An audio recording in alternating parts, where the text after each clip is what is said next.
بسم الله الرحمن الرحیم. السلام علیکم ورحمۃ الله وبرکاتہ. درنو دوستانو، هیله ده چې روغ او جوړ به اوسئ. نننۍ ویډیو چې ده هغه د مایکروسافټ ورډ په اړه ده. څنګه کولی شو چې مایکروسافټ ورډ پروګرام کې چې دی جل جلاله کلمه یا صلی الله علیه وسلم او یا په حروفو باندې ولاړ زبر ولیکو. نو دې لپاره راځو لومړی چې دی تاسو ته جل جلاله کلمه ښایم. تاسو به کیبورډ نه ولیکئ چې اف ډي اف بي. کله چې دا ولیکئ الټ ایکس به پریس کړئ. کله چې دا پریس کړئ دا به اتوماتیک چې دی چینج شي جل جلاله کلمې ته.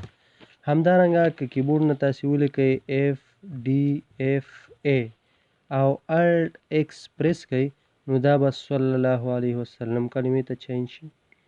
او همدارنګه که چیرې تاسې یو حروف پښتو ولیکئ، مثال یا مې ولیکل او یا باندې غواړئ چې ولاړ زبر راوړئ، نو دې لپاره به تاسې الټ او آی پریس کړئ.